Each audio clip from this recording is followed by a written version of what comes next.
एक गांव के बीच से एक नदी गुजरती थी। नदी के कारण गांव दो हिस्सों में बटा था। रघु नाम का एक नाविक गांव में लोगों को एक तरफ से दूसरी तरफ पहुंचाने का काम करता था। रघु बहुत ही हंसमुख और सबसे प्यार करने वाला इंसान था। रघु अपनी नाव लिए नदी के किनारे खड़ा था।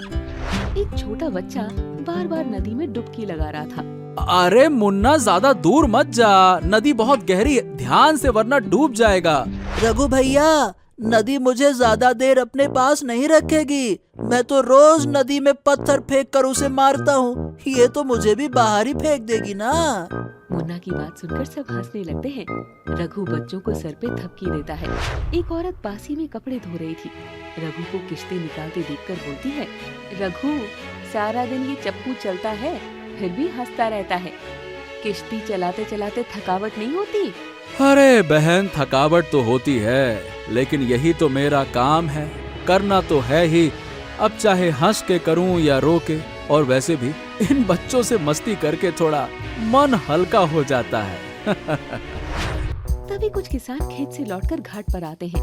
हाँ रघु, उस पार चलेगा क्या? हमें उस पार बीज लेने जाना है। अरे हाँ हाँ, आ जाओ भैया, आ जाओ, चलेंगे क्यों नहीं। हम तो कब से तैयार ही बैठे हैं। आ जाओ आ जाओ आ जाओ, बैठो बैठो बैठो।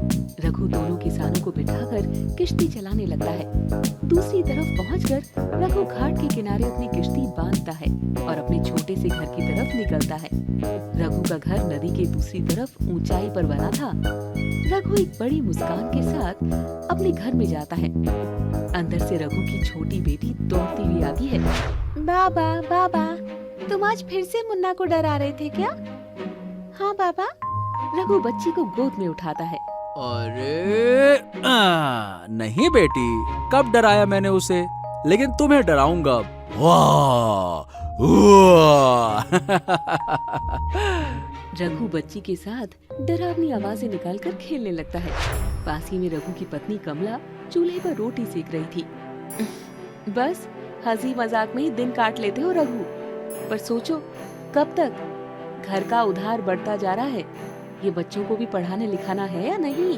अरे कमला, उधार भी उतर जाएगा और ये हमारी मुन्नी भी पढ़ लिख जाएगी, सब हो जाएगा।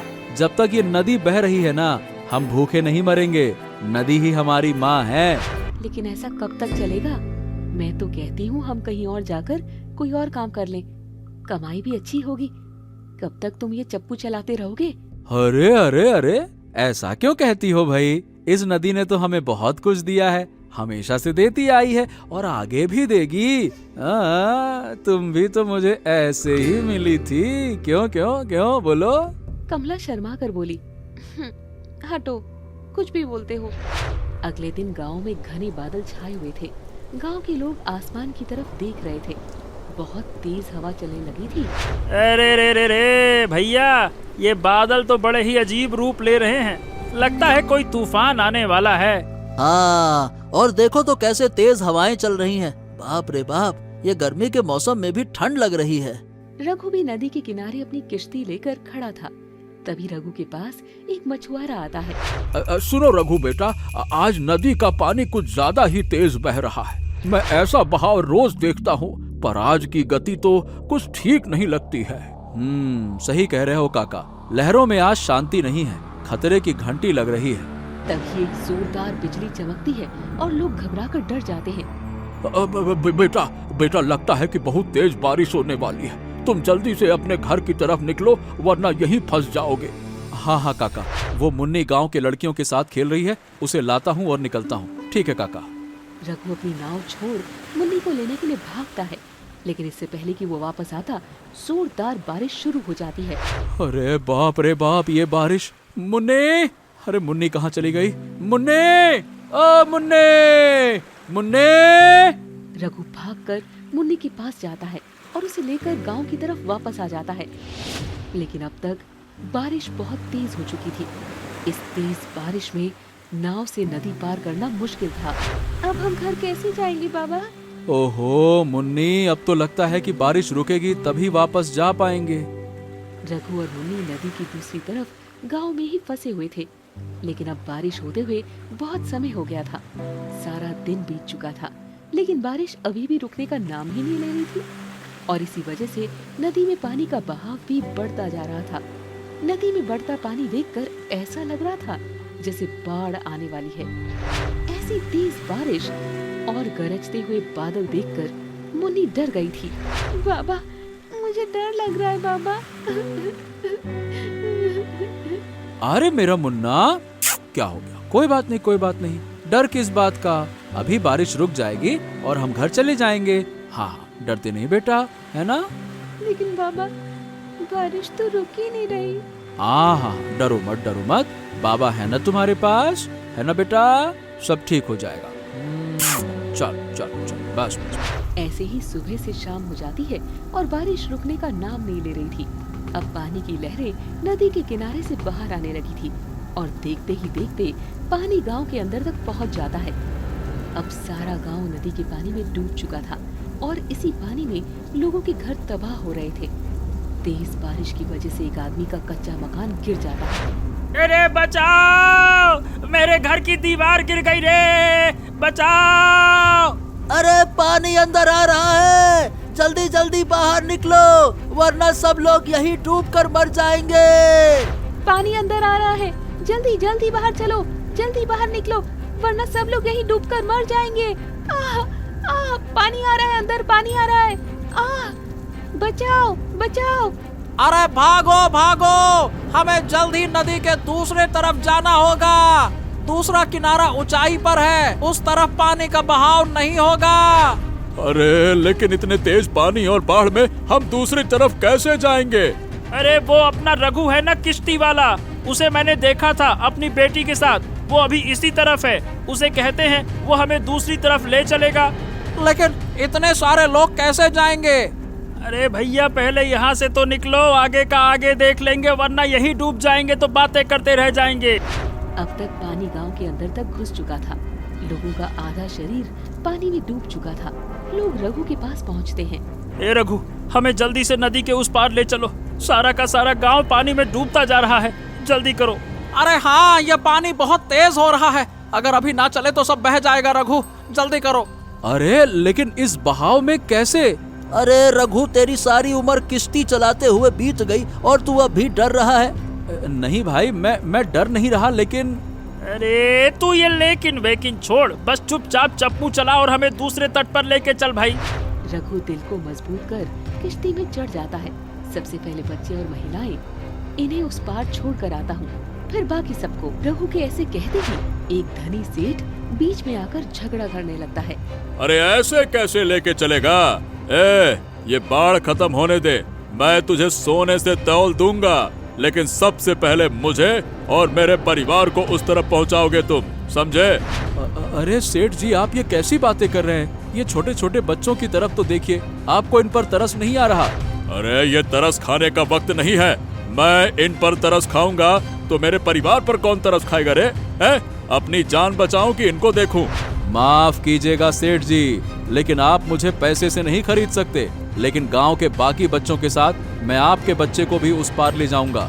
रघु सेठ के बच्चों के साथ गांव के और बच्चों और औरतों को किश्ती में बिठाता है और नदी के दूसरे तट पर चलने लगता है। हे गंगा मैया, रक्षा करना, जब तक सांस है मैं किसी को डूबने नहीं दूंगा। रघु की किश्ती तेज पानी के बहाव में झूल रही थी। वो अपनी पूरी ताकत से चप्पू चलाता जा रहा था। नदी की दूसरी तरफ उसका छोटा सा घर था, जो थोड़ी ऊंची जमीन पे बना हुआ था। रघु किश्ती पर बच्चों और औरतों को लेकर नदी की दूसरी तरफ अपने घर पर ले आता है। कमला, कमला दरवाजा खोलो, पानी हमारे घर में घुस गया है, बच्चों को कहीं जगह नहीं मिल रही। कमला दरवाजा खोलो। कमला तुरंत दरवाजा खोलती है। 3 औरतें, कुछ बच्चे और एक बुजुर्ग भीगे कपड़ों में दरवाजे पर खड़े थे। कमला बड़े प्यार से कहती है, अरे आओ अंदर। कमला बच्चों को अंदर बुलाती है। बच्चों को अंदर छोड़कर रघु फिर से वापस जाने लगता है, तो कमला उसे रोक देती है। अब तुम कहाँ जा रहे हो? अरे गांव में और भी बहुत सारे लोग बाढ़ में फंसे हैं, उन्हें भी इस तरफ सुरक्षित निकालना होगा ना। लेकिन पानी इतना बढ़ रहा है, अगर तुम्हें कुछ हो गया तो? ओहो, मुझे कुछ नहीं होगा, लेकिन अगर वहाँ किसी को कुछ हो गया तो मैं ये सहन नहीं कर पाऊंगा।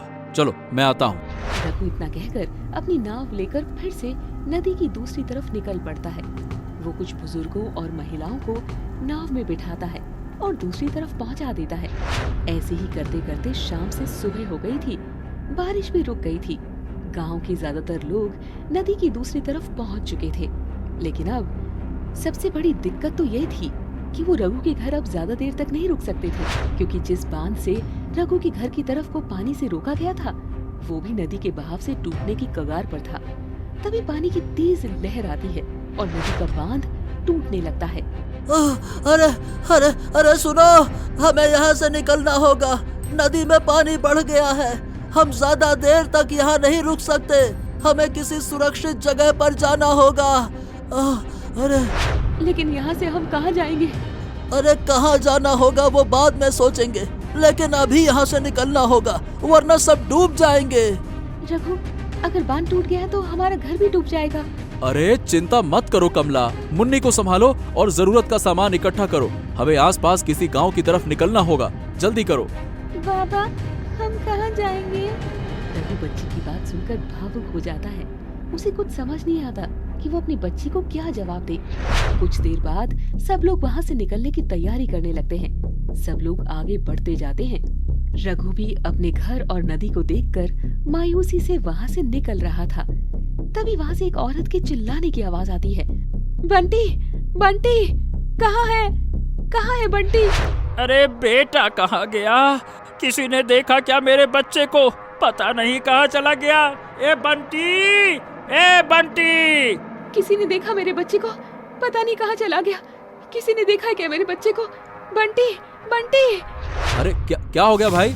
अरे रघु, मेरा बेटा नहीं मिल रहा। पता नहीं कहाँ चला गया। सुबह से अपने खिलौने की जिद कर रहा था कि घर से जाकर अपना खिलौना लेकर आएगा। पता नहीं कहाँ चला गया मेरा बेटा, कहीं मिल नहीं रहा। हाय मेरा बच्चा कहाँ गया? हाय मेरा बच्चा। अच्छा ठीक है, तुम चिंता मत करो, यहीं कहीं होगा, अभी मिल जाएगा। बहन, हौसला रखो, कुछ नहीं होगा तुम्हारे बेटे को। सब लोग मिलकर उस बच्चे को ढूंढने लगते हैं। नदी का बहाव बढ़ता जा रहा था। पानी की लहरें और ऊंची होती चली जा रही थी। जब वो आसपास ढूंढते हैं तो रघु को बच्चा एक कोने में बैठा हुआ मिलता है। हाय मेरा बच्चा कहाँ चला गया था? हाय मेरा बच्चा, मेरा बच्चा। अरे कहाँ चला गया था बेटा? माँ बाबा कितना डर गए थे। आगे से ऐसा कभी मत करना। बाबा, मेरा खिलौना अकेला रह गया होगा ना? हम नया खिलौना लेंगे, कोई बात नहीं, कोई बात नहीं। बच्चे के माँ बाप उसे बहला फुसला कर ले जाते हैं। अब सिर्फ रघु और उसका परिवार ही वहाँ पर बचा हुआ था। चलो कमला, हमें भी निकलना चाहिए, यहाँ खतरा बहुत बढ़ रहा है। हाँ चलो, मुन्नी को ले आओ। मुन्नी मेरे पास कब थी? वो तो मैंने तुम्हें कहा था ना कि मुन्नी को संभालो। नहीं, मुझे कहकर आई कि मैं बाबा के पास जा रही हूँ। मैंने सोचा तुम्हारे पास ही होगी। अरे नहीं, वो तो बच्चे ढूंढने में। अरे नहीं, मेरी मुन्नी, मुन्नी, ओ मुन्नी, मुन्नी, मुन्नी, मुन्नी, कहाँ चलेगी मेरी बच्ची? मुन्नी, मुन्नी। रघु और कमला दोनों घबरा जाते हैं। हड़बड़ी में आसपास ढूंढने लगते हैं, लेकिन उन्हें मुन्नी कहीं नहीं मिलती। रघु थक कर वहाँ बैठकर रोने लगता है।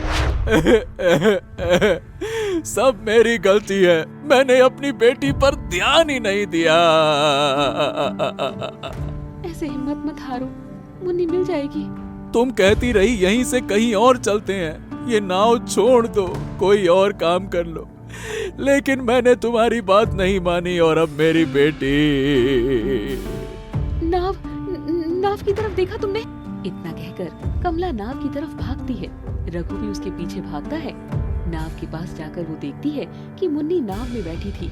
मुन्नी, मुन्नी, यहाँ क्या कर रही हो? मुन्नी। अम्मा, मेरी गुड़िया कल नाव में रह गई थी।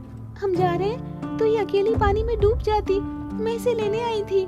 हाँ, अच्छा, तुम वहीं रहो, बाबा अभी तुम्हें लेने आ रहे हैं बेटा, वहीं रहना। पानी का बहाव और भी बढ़ता जा रहा था। बाढ़ और भी विकराल रूप लेती जा रही थी। जैसे ही रघु नाव में पैर रखता है, एक जोरदार पानी की लहर आती है और नाव को पलट देती है। रघु ने एक हाथ से मजबूती से रस्सी को पकड़ रखा था, एक हाथ से मुन्नी को। ए कमला, मुन्नी को पकड़ो। रघु मीनू को आगे बढ़ाता है और आगे बढ़कर कमला मीनू को पकड़ लेती है।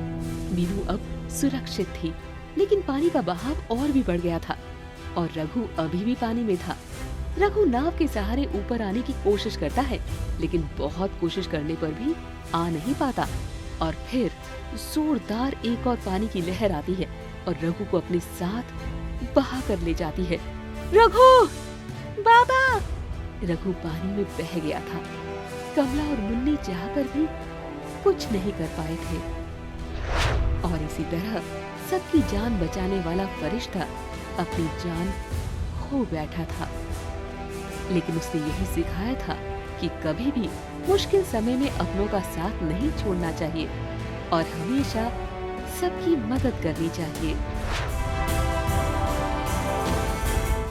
ऐसे और भी मजेदार वीडियो देखने के लिए हमारे YouTube चैनल दादी माँ की कहानियाँ को सब्सक्राइब करें